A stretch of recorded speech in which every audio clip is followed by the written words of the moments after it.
ನಮಸ್ಕಾರ ಎಲ್ಲರಿಗೂ. ನಗು ಏನು ಅಂತ ಯೋಚಿಸ್ತಿದ್ದೀರಾ? ಅದು ಒಂದು ನಾಟಕದ ತುಣುಕು. ನಾನು ಒಂದು ಹೊಸ ನಾಟಕ ಟೀಮಿಗೆ ಜಾಯ್ನ್ ಆಗಿದ್ದೀನಿ. ಸೊ ಅವ್ರ ನಾಟಕ ನಾನು ಸದ್ಯಕ್ಕೆ ಈ ನಾಟಕದಲ್ಲಿ ಮಾಡ್ತಾ ಇಲ್ಲ, ಬಟ್ ಬ್ಯಾಕ್ ಸ್ಟೇಜ್ ಆಗಿ ವರ್ಕ್ ಮಾಡೋಕ್ಕೆ ಹೋಗ್ತಾ ಇದ್ದೆ. ಸೊ ಇದು C2 ಮದುವೆ ಅಂತ ಫುಲ್ಲಿ ಕಾಮಿಡಿ ಓರಿಯೆಂಟೆಡ್ ನಾಟಕ. ತುಂಬ ಚೆನ್ನಾಗಿ ಬಂತು. ಸೊ ಇವರೆಲ್ಲ ಆ ನಾಟಕದಲ್ಲಿ ಮಾಡಿದ್ದಾರೆ. ಅದಕ್ಕೂ ಮುಂಚೆ ನಾನು ಇನ್ನೊಂದು ಅಪ್ಡೇಟ್ ಕೊಡ್ತೀನಿ ನಿಮಗೆ. ಸೊ ಇದೇ ಸಂಡೇ ಸೆಪ್ಟೆಂಬರ್ 14 ಸಡನ್ನಾಗಿ ಸಟ್ಟೋದ್ರೆ ಅಂತ ಒಂದು ನಾಟಕ ಇದೆ, ಅದರಲ್ಲಿ ನಾನು ಮಾಡ್ತಾ ಇದ್ದೀನಿ.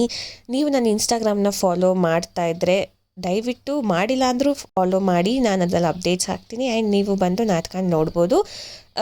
ಇದು C2 ಮದುವೆ ಪೂರ ಟಿಕೆಟ್ ಸೋಲ್ಡ್ ಔಟ್ ಆಗೋಗಿತ್ತು, ಫುಲ್ ಆಗೋಗಿತ್ತು ರಂಗಮಂದಿರ. And as I always tell, ನಾನು ನಾಟಕನ ಪೂರ ಹಾಕಲ್ಲ, ಫುಲ್ಲಿ ಕಾಮಿಡಿ ಓರಿಯೆಂಟೆಡ್. ಸೊ ನೀವು ಸೈಡ್ ವಿಂಗ್ನ ಫಾಲೋ ಮಾಡ್ತಾ ಇದ್ದರೆ ನಿಮಗೆ ಎಲ್ಲ ಅಪ್ಡೇಟ್ ಸಿಗುತ್ತೆ.